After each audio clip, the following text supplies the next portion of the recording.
Hello, I'm Roman. Welcome back to the series of videos Neural Networks from Scratch in Go, where we're using this book called Neural Networks from Scratch in Python, but we writing everything the Golang. And in the previous video, I finished with actually couple of chapters because they were pretty small and they were logically connected. So we took a look at what is the differences between training dataset, testing dataset, and validation dataset. There weren't much coding in the previous one. The only thing that we checked is we actually compared, for example, the testing, the accuracy and loss from the training dataset on the new data, on the new unseen data, and from the model that we have right now, it's very obvious that the model overfits a lot. Why? Because, for example, here we have 91% of the accuracy, and on the unseen data, it's 79. That is the huge difference. And the same, we can take a look at the loss. For example, here the value is 0.83, while during training it's 0.18, which is very, very big difference. And I think what we're going to do next is to understand what we can do with this. And I saw a couple of code examples. So regularization methods are those which reduce generalization error. The first form of the regularization that we will address are L1 and L2 regularization.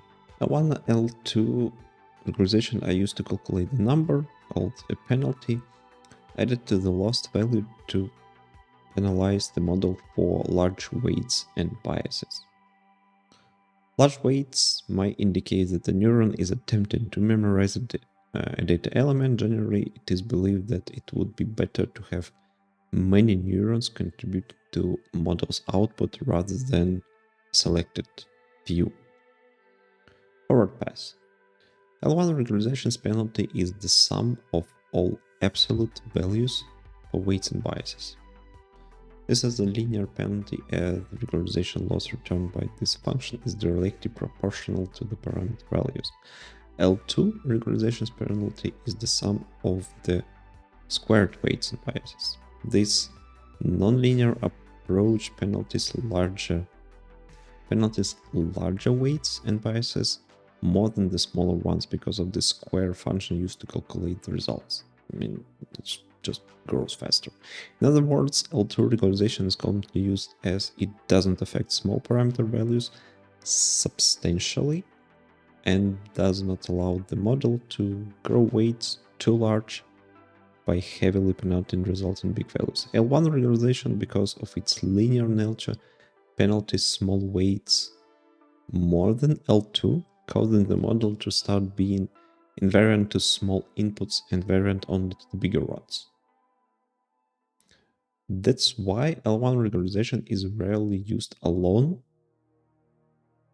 and usually combined with L2 if it's even used at all. So, I mean, even from the description, it feels like the L2 is the better because of the way that we want to punish, let's say like this, want to punish the bigger values more. Regularization function of this type derive the sum of the weights and sum of the parameters towards zero, which can also help in cases of exploiting gradients. Model instability, which might cause weights to become very large values. Beyond this, we also want to dictate how much of an impact we want this regularization penalty to carry, with the value referred as lambda in this equation, where a higher value means a more significant penalty. So there is L1, so it's just a sum of all weights multiplied by lambda. L2 bias is the sum of all biases multiplied by lambda. L2 is the sum of all squared all squared weights multiplied by lambda, and same for the biases. And overall loss, and the overall loss we calculate as data loss. I guess that's the previous one that we calculated before. Plus all this normalization or all this regularization ones. So we have 4 lambdas, then the calculation. So actually we we're calculating the absolute values for the biases, then we're squaring again and we're calculating, and then we have the final loss value. Okay. For regularization, losses are calculated separately, then subbed with data loss to form the overall loss. Parameter m is an arbitrary iterator over all of the weights in a model. Parameter n is the bias equivalent. I don't see n. Oh, I guess n. Okay. Is the bias equivalent of the iterator is the given weight, and bn is the given bias.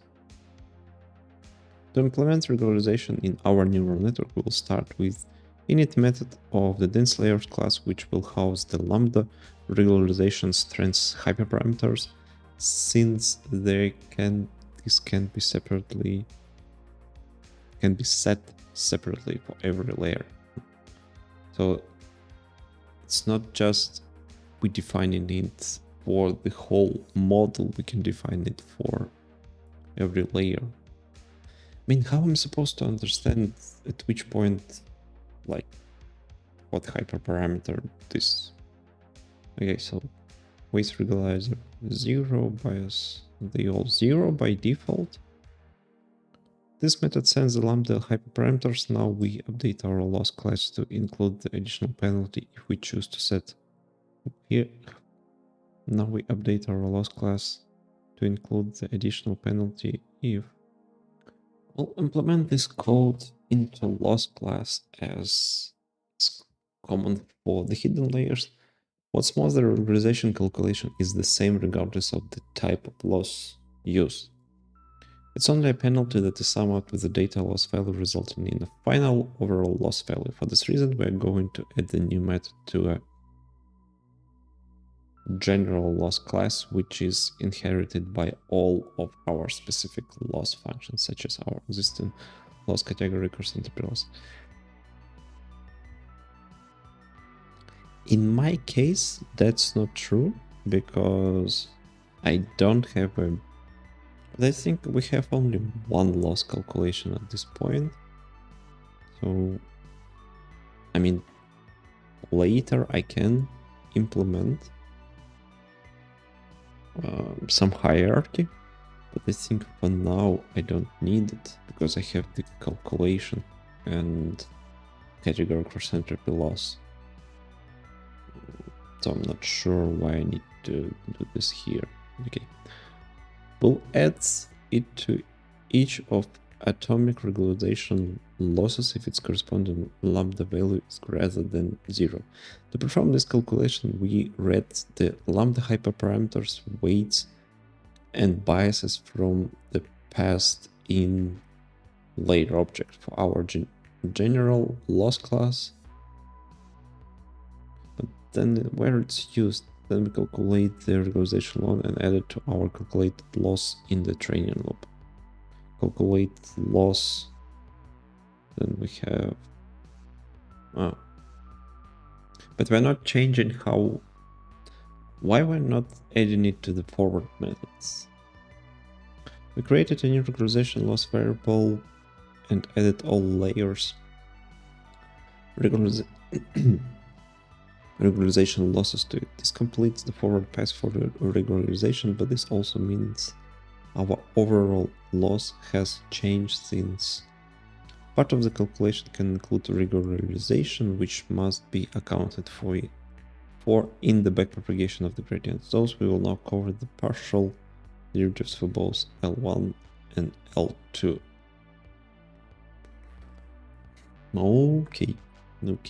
Okay, so we need to change the layer of regularization strand. So I have the L1 and it will be 2 values.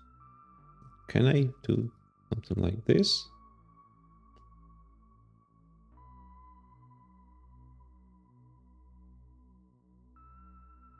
Expected.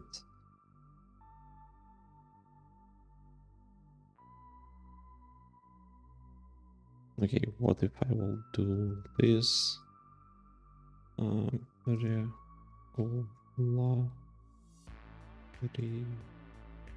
Yeah.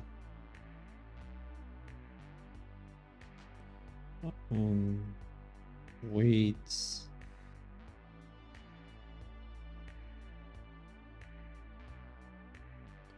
Weight bias.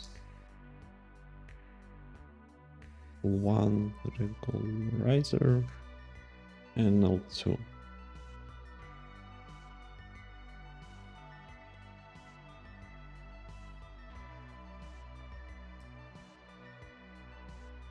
Extract with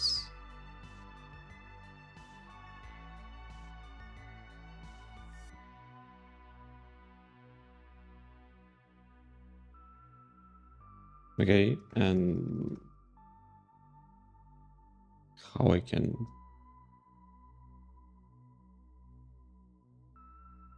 could be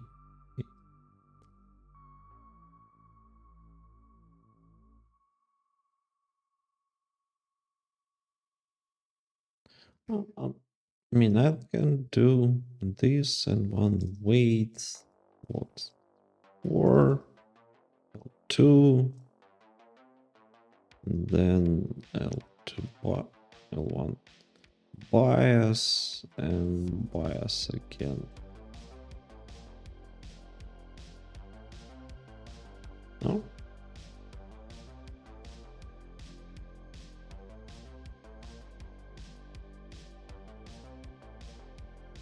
I will do it like this. 1 or 2.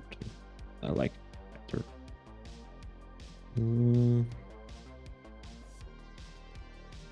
L1 equal to regularizer 0 0 layer L1 layer L2. I'm thinking I will just set the values once again outside, because by default, yeah, I will just leave it zeros.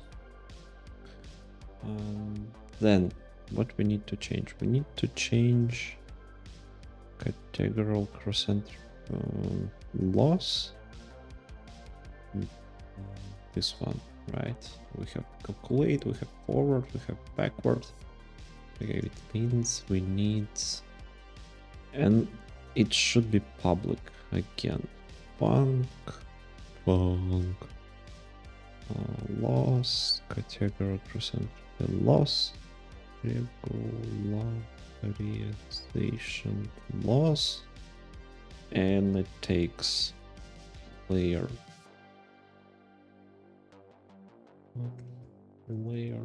right. Layer. And what it returns, I think it returns the value. Okay. So then we have the loss, and we return the loss value.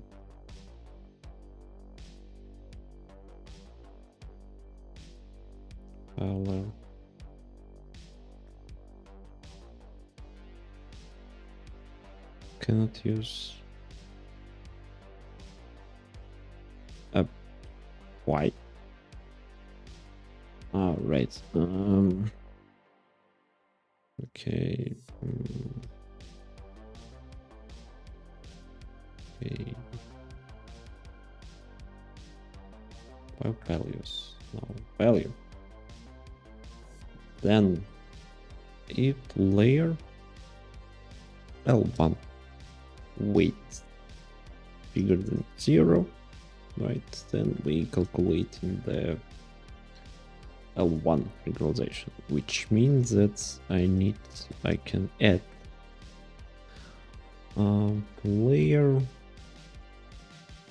weight regularization multiplied by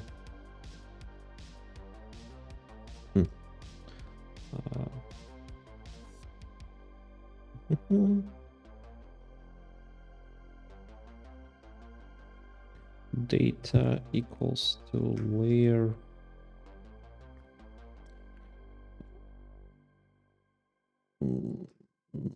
weights data matrix data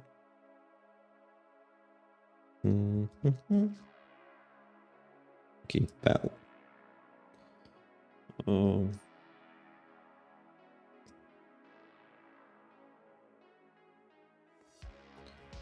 or range data, but yeah, I don't need this. Layer weights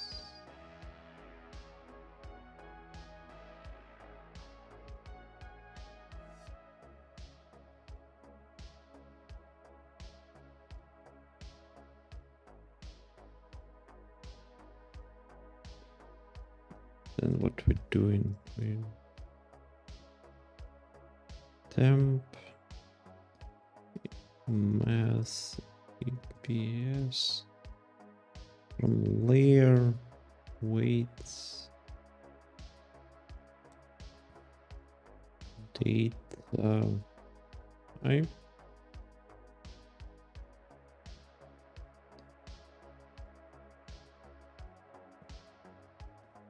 and temp.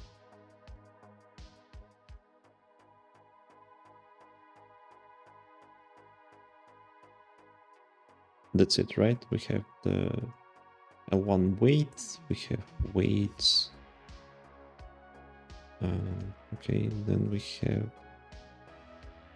the same for the bias and take the bias. Yeah. Biases. Biases. And then we bias. This is the L1, right? So then we need to... Can I move it into the function? Of course I can. Will I do it? That's a question. Okay, I have the layer weights, but instead for the L1, I'm not taking, I'm using the pole and second. And then we have all. And we need to do the same for L2. Biases again, pole and L2.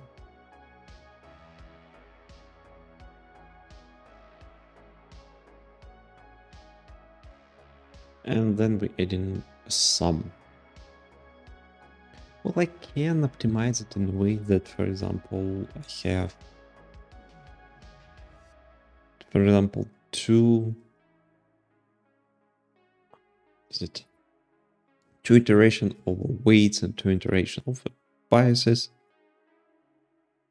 And what I can do, I can move this check inside, but I don't think it's worth it right now. But I want to check if it's return just the reference. Yeah, I think it returns the same, so we don't need to. Raw matrix return the underlying general used by receiver. Changes to the elements in the receiver will be reflected in the return. Oh yeah. And okay, this is done. All right, now I need to change the way I calculate the loss. Interesting that I guess we need to change this one too, because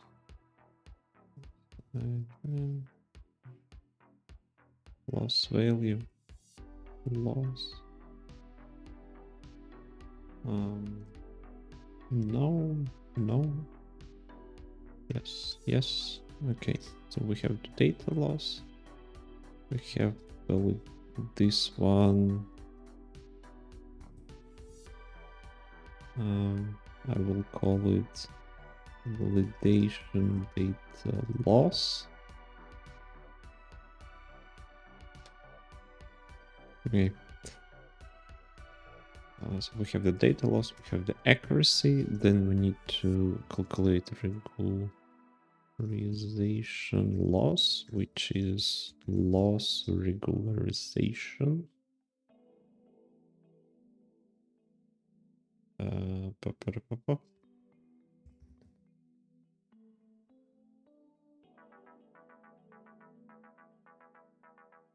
Okay.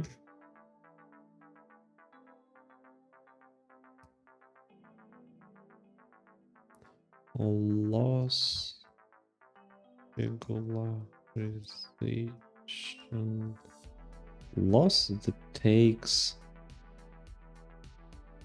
I don't know what it takes. It takes tense 1 plus loss regularization loss dense 2. What do you mean? Loss activation, right? Loss activation. Loss. What? There's no methods. Come on, regularize.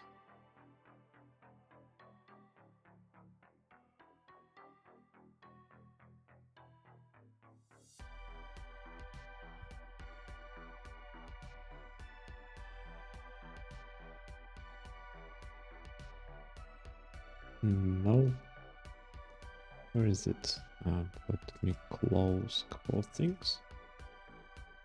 Softmax.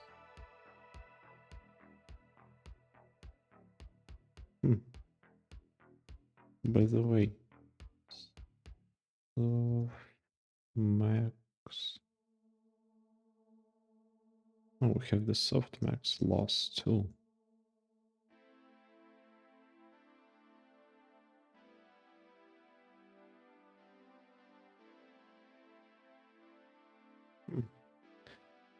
Looks like I've been implementing in incorrect place.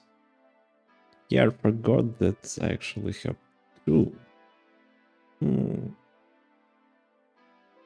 know, for now I will, and this is why I cannot find, which actually makes sense. I will copy this now and we'll change it to activation. This one, which means that right then it should, yes, then it should work. That was the issue. Come on, declared but not used. Okay, so the final loss value, actually loss value is equal to data loss plus regularization loss, right? And here it will be regularization loss. Oh, loss value. But then that should be the same here, right? Declared but not used. loss value equals to, I'll just copy this one. And because it's okay,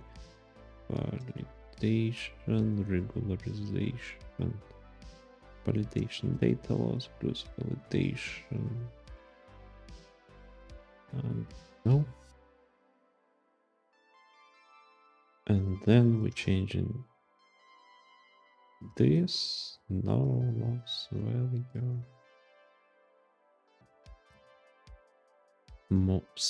split them. Oh, no, this is like this.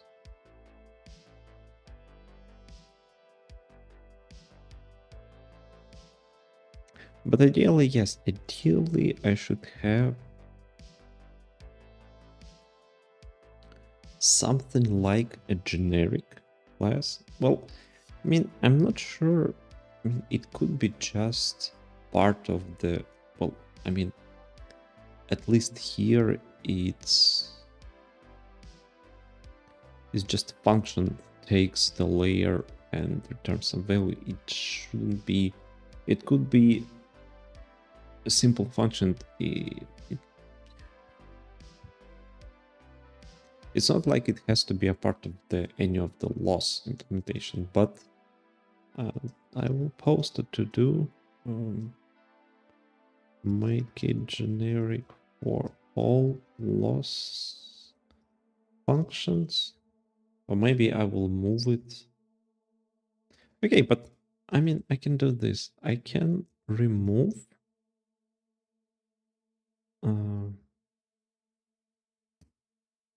at least for now, I can do this. Then I go to the main. Why it's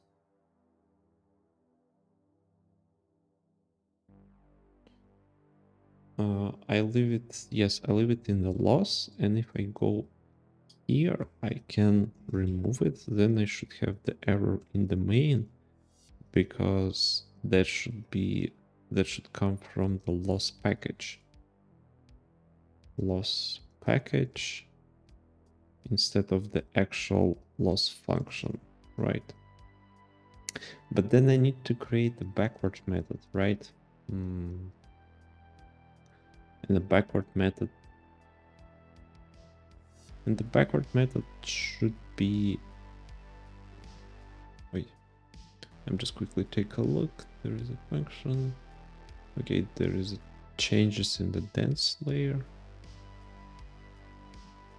Oh, okay. So it's actually a change to the dense layer class, but not to the, oh, there is an activation. Oh, it's just full code up till now. Okay. Okay, so let's take a look, because this is the loss computation and it should reflect in the layers. Okay, the whole day was cloudy, and right after I started the recording of this video, the sun appeared from nowhere. Okay, let's go. The derivative of L2 regularization is relatively simple. I think, well, this is the square one, so it should be 2 alpha. Yeah, because that's the square. This is the, not the square, this is the quadratic function, and if we take, and this is the constant value, so we're just moving it out of the derivative, and then we're taking the derivative of the square one, so we're taking this 2, moving it before, then we lowering by number of 1 the actual power, and this is how we end with 2 multiplied by the lambda multiplied by the actual weight in this case. This might look complicated, but this is one of the simpler derivative calculations that we have to derive in this book. But yeah, I think this will get much more complicated. Lambda is the constant, so we can move it outside of the derivative term. We can remove the sum operator since we calculate the partial derivative with respect to the given parameter only and the sum of the elements equal to this element. Oh, I actually forgot about the sum. Right. And the sum of sum of elements. Well, this is one element. Yeah. There's a sum over m. Yeah. From the coding perspective, we'll multiply all of the weights by 2 lambda. We'll implement this in NumPy directly as it's just a simple multiplication operation. But L1 derivative is, 1 should be right because it's just a function from like linear function. On the other hand, requires more explanation. Yeah. Really? Okay. In the case of L1 regularization, we must calculate the derivative of the absolute value piecewise function, which effectively multiplies a value by -1 if it's less than 0, otherwise multiplied by 1. This is because the absolute value because we have the EBS.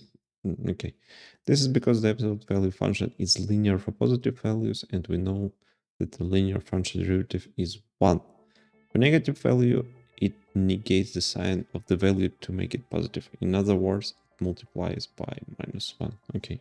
So we can buy then the function itself. Okay. Okay, then the derivative is 1 for the positive weights and -1 for the negative weights. And the complete partial derivative of L1 regularization with respect to given weight will be lambda and minus lambda based on the weight sign, positive or negative. Like L2 regularization, lambda is a constant, and we calculate the partial derivative of this regularization with respect to specific inputs. The partial derivative in this case equals 1 or -1 depending on the weight. We're calculating this derivative with respect to weights, and the resulting gradient, which has the same shape as weights, is what we'll use to update the weights. To put this into the pure Python code, so we have two weights, we have array of partial derivatives of L1 regularization. Okay. You might notice that we're using greater or equal to 0 in the code, where the equation above clearly depicts greater than 0. If we picture the function, it's a line going down and bouncing at the value 0 like a sawtooth. At the pointed end, the derivative of np.abs function is undefined, but we cannot call it this way. We need to handle this situation and break the rule a bit. Now let's try to modify this L1 derivative to work with multiple neurons in the layer.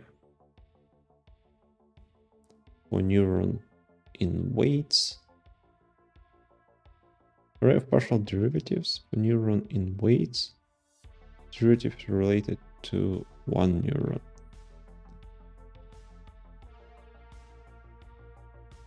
For weights in neuron bigger than 1, and so then we end up with two-dimensional array. Okay, this is the vanilla Python version. Now for the numpys.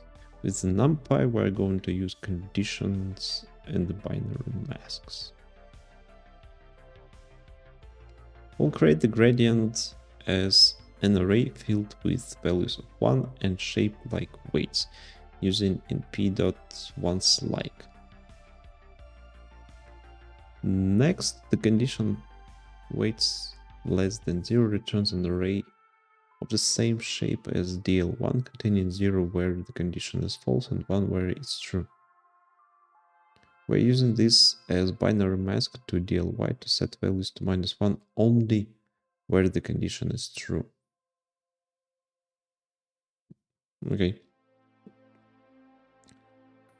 Yeah, so what we're creating a same shape size array, like two-dimensional, with ones, and then we setting the value -1 only for indexes in DL1 where the value in weights is less than 0. So for example, if this value is less than 0, then the corresponding index in DL1 should be set into -1, so like this.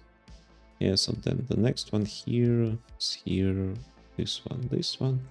This return an array of the same shape, counting values of 1 and -1, the partial gradient of the np.abs function.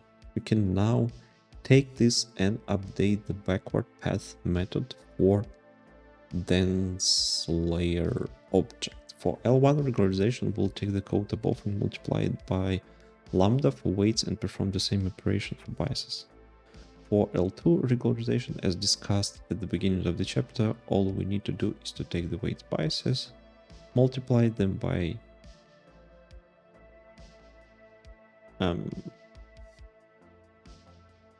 we'll take the code above and it's multiplied by lambda for weights and perform the same operation for biases.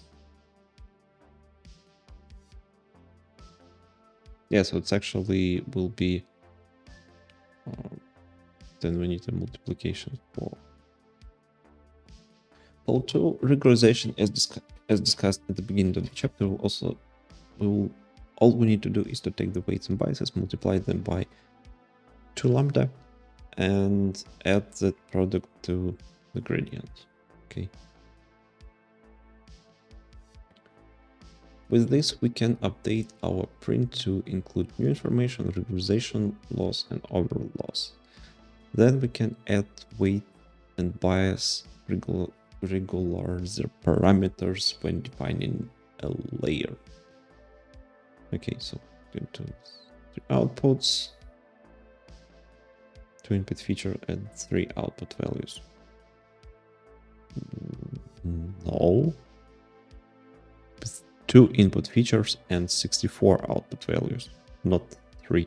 We usually add rigor, and for the second layer it will be 3 input features and 3 output, right? Because this is what we do in where this, yes, this is what we have. Oh, we have 64 input and 3 output. We usually add the regularization term to the hidden layer only. Even if we calculate in the regularization method on the output layer as well, it won't modify gradients if we do not set the hyperparameters to values other than 0. Full code.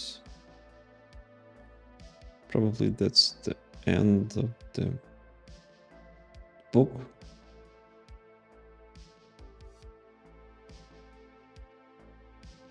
And there was some discussion. Okay. Oops. Okay, let's implement and stop. Okay, then actually they have loss. I would add, how is it called? Okay, data loss, which will be the data loss. Then we have the regularization loss, which will be regularization loss, and the total loss. And that will be the same, right? But it's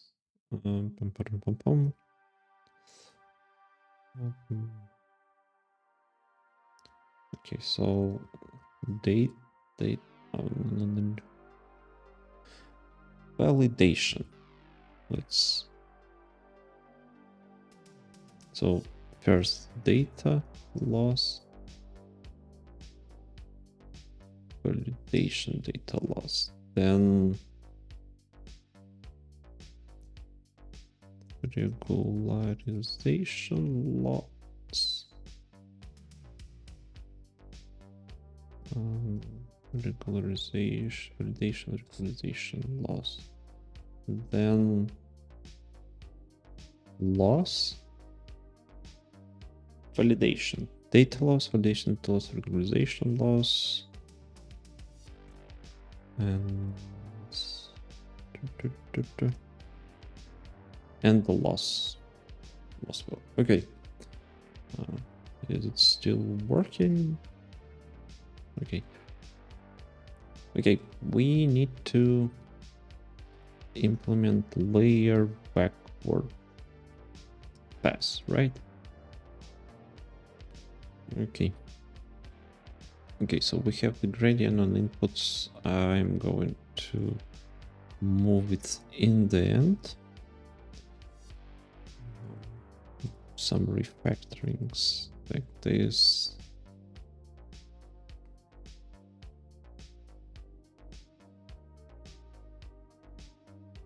Okay, gradient on parameters.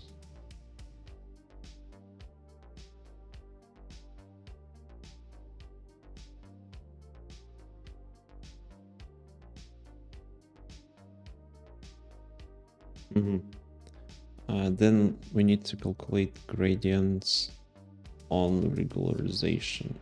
Okay, that will be somewhere in the middle.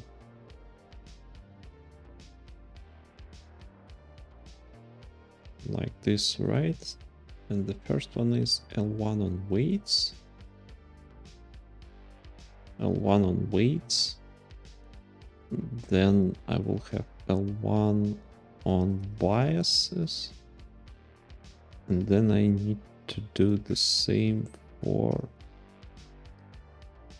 L2. Right? Right. But we need to do if layer L1 weight is bigger than 0, then we have the same for bias, right? Then we have this for L2 and the same for L2. They're empty right now, but just give me a minute. One weights bias, weight bias. Okay. So what time DL1 is met, then copy of layer weights, right? Then we need to how the 0 is done. Ah, yeah. Interesting. Do I have 1? Use 0, use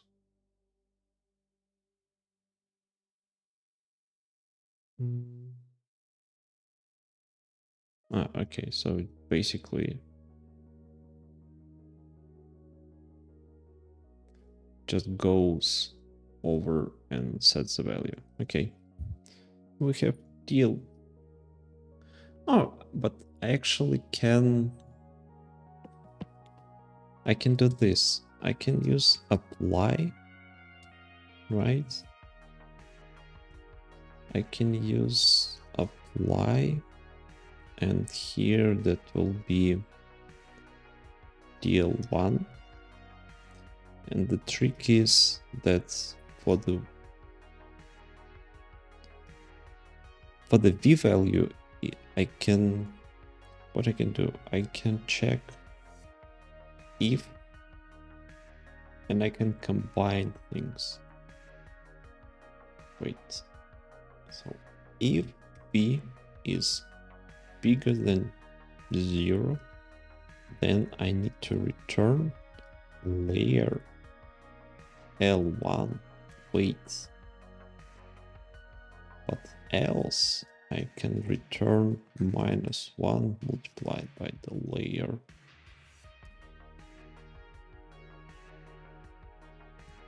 Wait. Now let me think. So I implemented kind of this part. So what it will do, it could create with the ones, then it will goes over all of the weights and check for the value. But what I did, I made a copy of the weights into DL1. Then I'm going over all of the values and I'm checking the weight value actually. If it's bigger than 0, then I'm returning 1 and also multiplying it by the regularization value. If it's not, then I return the negative version of the lambda. Then what I need to do, then I need to take layer, weights, right? No, d weights should be, because it's a backward pass. And I need to use add, right? And add A and B element-wise, placing the result into the receiver. So what I'm taking the layer, the weight, and I'm adding the stuff from DL1, and that should be the case. Then I'm doing the same for L1 for the biases. Instead of the weights, I'm using biases. Again, bias, and then we de-biases, combining de-biases, and again DL1. We're adding the values. But we need to calculate it first, right? Did I calculate it first? Backwards de-bias. We calculate it. Okay, and then we add in the values. Okay, then the next thing is L2 on the weights. And the L2 should be actually much simpler, because what I need to do, I need to take the D weights. I can use apply again. I think this is the most favorite method here. Oh, nice. And what I'm passing layer D weights again, right? And we adding things all so the order doesn't matter, right? Oh, it's actually,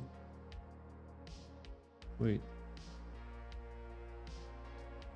No, doesn't matter. Wait. So we taking the D weights, but we taking weights here. And what we're returning? We're returning the 2 multiplied by the layer .L2 weight multiplied by the weights. And this is addition to the weights, and that should be the D biases.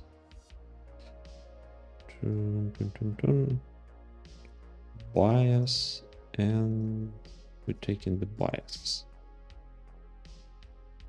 So we have L1 on the weights. We add things in the D weights, but we using the weights originally. This is the...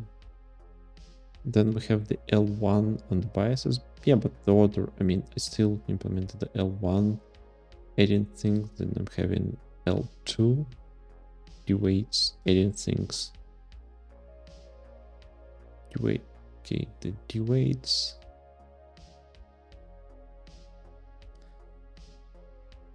That should work. And one of the ways to test it, just if it works, I mean, if it's not crashing, I'm taking the dense one and I'm taking the L2, and it's actually 2 regularization, and there are 2 values, 5e minus 4 and 5e minus 4. Used unkeyed fields.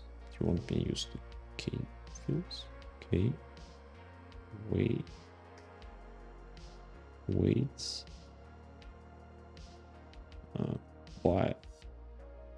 bias, right?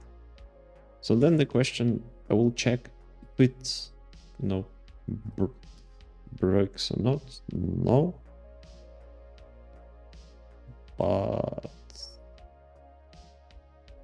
but it looks like we are not doing good with this. Okay, accuracy 95%.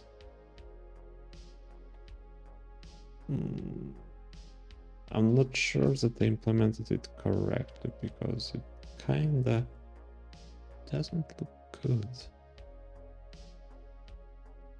Yeah, but it's the backward method. That's correct. Okay, I will check quickly what.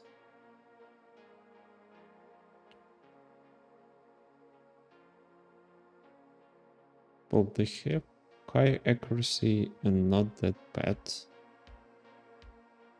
The animation shows the train data in the background and the validation data. After adding the L2 regularization term to the hidden layer, we'll achieve a lower validation loss and higher accuracy. We can also take a moment to exemplify how a simple increase in data for training can make a large difference. If we grow from 10 to 1000 samples, we can see that this change also had a considerable impact on both validation accuracy in general, as well as delta between the validation and training accuracies. Lower accuracy and higher training loss suggest that the capacity of the model might be too low. Optimizer Adam, training rate, learning decay.